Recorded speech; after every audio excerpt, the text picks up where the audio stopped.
You go into the portal and you just have to click wave. That's it. Kaskia.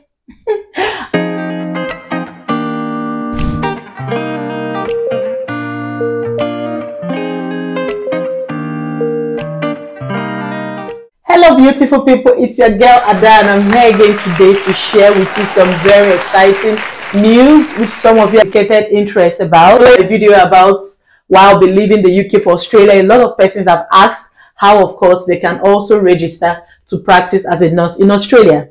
So today's video is like a step-to-step process of how you can actually become a nurse in Australia. Okay, so we'll be taking the first part of that process today. All right. So one of the fastest means of getting registered in Australia is through the New Zealand route, right? We already all know that, okay? And we also know that there is a new update about the New Zealand route. So that was in my very first video. You can check that out in my channel as well. But from the summary, it just simply means that from December this year, there's going to be lots of changes. It's no longer going to be business as usual, okay? Wow. I'm going to be talking about that later on. All right, so let's get right into this video. We're going to be starting with the requirements you need before you can even proceed to create an account with CGFNS New Zealand, which is the first account you'll be creating.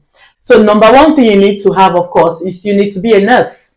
Okay, you need to be a nurse in any country. For this process today, I want to specify it to nurses, okay, who have actually practiced in either the US, the UK, Singapore, or in Canada.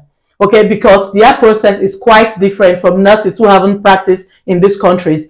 Then this process, it's going to be easy for you. But if you haven't practiced in any of these countries, you will be having a different process. I will also be touching a little about that, okay? So for nurses who have practiced in these areas which I mentioned, their process is different because they won't be required to provide any form of Ielts results anymore.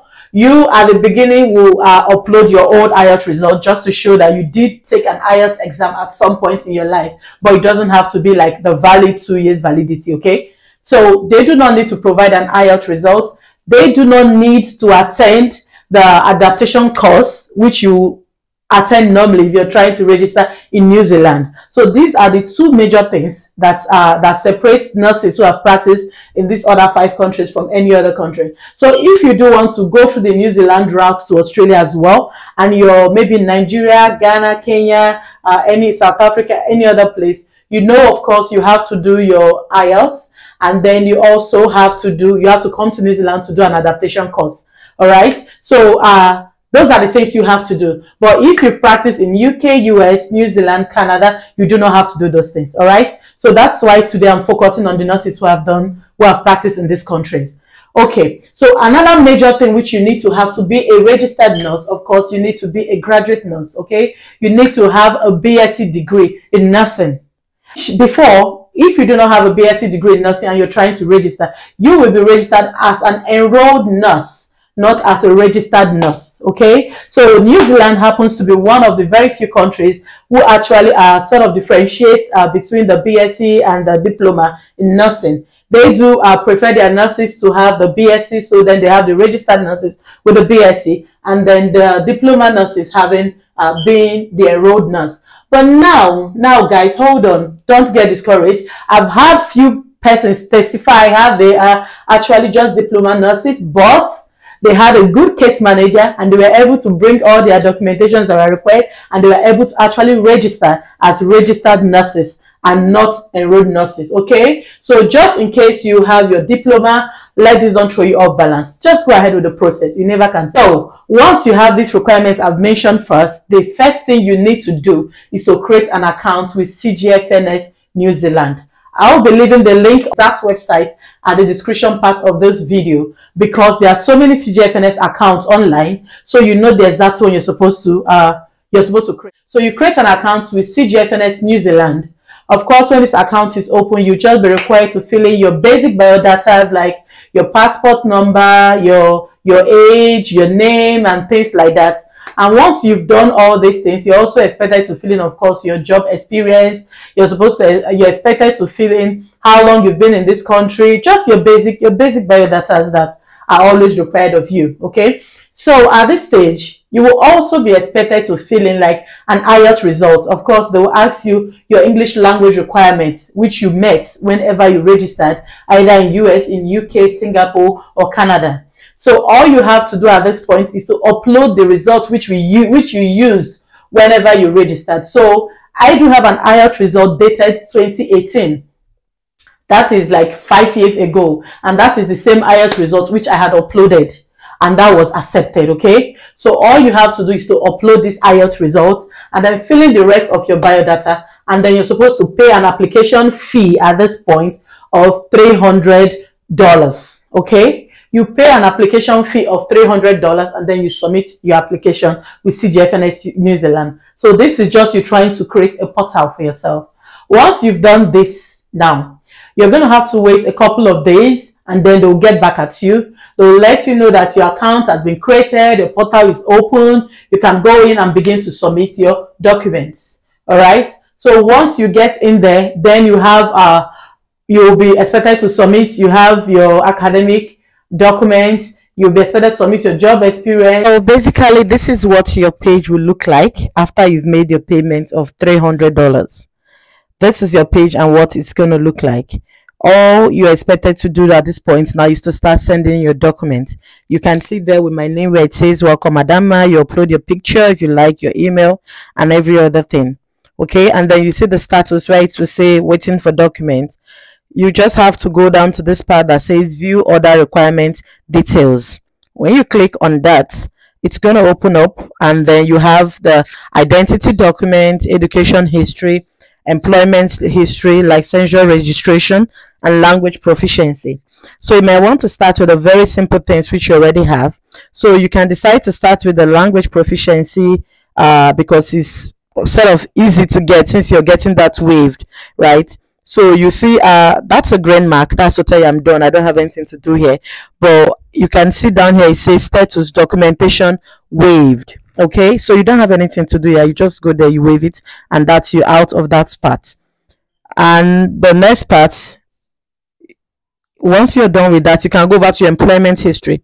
And something else also, now you don't necessarily need to meet like your manager or your band 6 or anything to give you to sign your reference for you. Actually, now you just have to do what is called a self-attestation.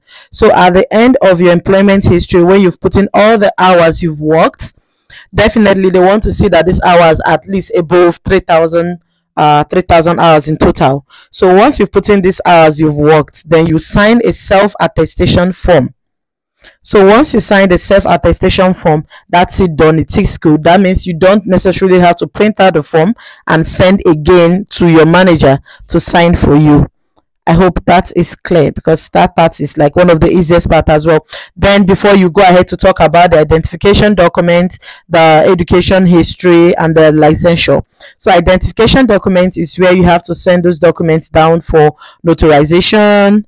Okay, so you click, you find the documents for notarization, you send them down to the post office to get notarized. And then education history, you just have to upload your document. Before, you need to notarize your transcript, but now all you have to do is also sign in a self-attestation saying your transcript which you've submitted, it's the original, it's a real copy and no form of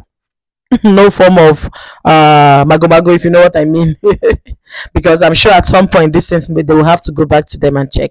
So that's basically it about the step, and then you just go ahead and then pay for your registration in the countries where you're registered. Okay, but if you've practiced, let's say in the UK for 5 years, they do not expect you to also bring a registration again, a validation from Nigeria. Let's say you've been in the UK for the past 5 years. All they will expect from you now is to bring your verification from NMC UK.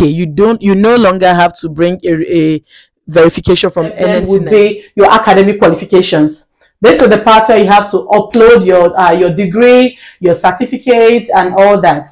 Before, at this point, there will be a document that will be sent to you for you to send to your school, so your school can fill and then send your transcript via post over to CGFNS New Zealand, just the same way we had done whenever we were doing the UK process, if you remember. If this is done, then I also have to do the UK verification. But the good thing about the UK verification is it's done online. Okay, guys, you don't have to print any document. You don't have to pay any fee. It is free of charge. I love it. So it's actually free of charge. You just have to go to your NMC online login, click at the part where it says I get a verification for an external source, as I'll be showing on the screen. You just send in your verification and it goes to them. And whenever it receives, maybe like 2 or 3 days, 3 working days, you can see the notification on your CGFNS portal telling you the document has been received.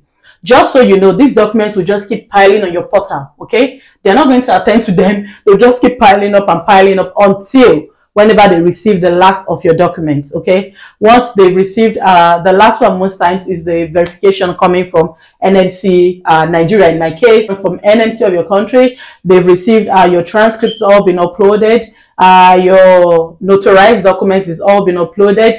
Now, remember what I said about the Ielts, okay? Now, because you've practiced in these countries, and of course, maybe you've practiced like 1 year in this country, they will send you an email. You don't even have to bother about it. They will send you an email telling you, okay, so and so, you have been qualified to waive your English language requirements, okay? Once you receive this email, attached to it will be a link which you can click, and then you go into the portal and you just have to click waive. That's it. Casca. We like those parts, don't we? So you just see all your things piling up. English is done, identification is done and stuff. And the moment they receive the last of your documents, then you're in a queue, okay? Just the same way it used to be before. You just have to be on the queue and wait till when somebody looks at your documents. And the moment somebody looks at your documents and they assess and everything is okay, at this point, they will let you know that your documents have been approved. And then you can now, at this point, move over to create an account to NMC New Zealand, okay? So at this point, you're going to be expected to pay another application fee, guys. I know the money. Yes, another application fee to NMC New Zealand, around $480. You have to pay to NMC New Zealand to create a portal with them. And then the moment you create an account with them, NMC New Zealand, at this point, all they require from you, because CGFNS has already sent all the documents over to them. So they've literally seen your assessment and they're happy with you. All they want from you now will be a criminal record check. Okay? They want to be sure you're on a clean slate. And now this criminal record check, of course, they will be needing every country which you've spent more than 6 months in the last 7 years. Where it used to be before, back home when we're doing this, you had to just go to the police to get this. No, they'll be recommending a company for this. All right. So they'll recommend a company for this and then they'll send you the link. All you have to do at this point is click the link, fill in your details, fill in all the countries you've been on, and then you make your payment. Yes, I know, guys, you also have to pay. But you know, this is not just, you're not paying all this money at once. So it's like a step-to-step process. And besides, we're looking at the final goal, okay? We're looking at the final goal. So we're not focusing on how much you're paying right now. So you just have to fill in your details, fill in all the countries when you visited and stuff like that. And after all that, this record check will be submitted. So whenever they go through this record check and everything is clean and sound, they will send their report over to NMC New Zealand. And at this point, you're getting to the sweet part, right? So at this point, when your report is sent to NMC New Zealand, they will look at it and they'll be like, wow, everything is in order. So at this point, you get an email letting you know that you've been approved and can now be considered for registration. And in the next couple of days, you will get your notification telling you that you have been registered. You can now go ahead and pay for your APC. APC is like their yearly subscription, which is the annual planning certificate. Then you can go ahead and pay for that. Okay, so this is you done with New Zealand. Beautiful thing about this is actually where all the hard work happens, right? The moment you're done with New Zealand, guys, I can tell you, once you have your registration in your hands as a New Zealand registered nurse, it takes you less than 6 weeks. Less than 6 weeks to actually get registered in Australia. Okay, the moment you create an account with NMC Australia as a New Zealand registered nurse, and then you tell the board you want to register in Australia, it's that fast, guys. It's that fast. Well, I don't want to talk about the Australia today. We're just focusing on getting registered in New Zealand first before we go over to that.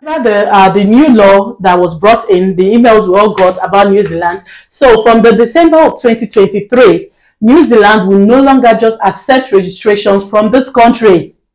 Okay, so this registration we're getting now from UK, US, Canada, Singapore will be stopped. So what is going to happen? You will not be expected to do an OSCE. Yes, I know. You'll be expected to do an OSCE, guys. You have to write a theory test first, and then you do an OSCE. And after that, you're also expected to come over to do like an enhancement program as well after that. So if you're on this process, you really you want to hurry up. You want to chase this and see that you get through the CGFNS part and get registered before December 2023. Because if you do not do that, then you have to do the OSCE, you have to do the theory test, and then you have to do the course at the end of it. I know none of us want to do that, okay? So try and hasten up your registration. If this is something you want to do, I think you should do what? Start today, guys. Start now. Start now. If this is something you want to do, start right now and get this what done. Australia is calling you. Australia is waiting for you. Australia is a beautiful place. Yeah, I know most of you want to join me on this journey. So please, guys, if you watched this video till now and you haven't subscribed to this channel, I don't know what you're waiting for, guys. Come on. So hit the subscribe button, like, share this video to anybody who's been sitting on it, who's been wanting to do this for a while or procrastinating. This is the step-to-step process I've given you. It's made it so easy. All you have to do is do this in front of your computer. You don't need an agent. You don't need anybody to do it for you. It's that easy, all right? So I wish you all the best, guys, and I'll see you in my next video. Bye-bye.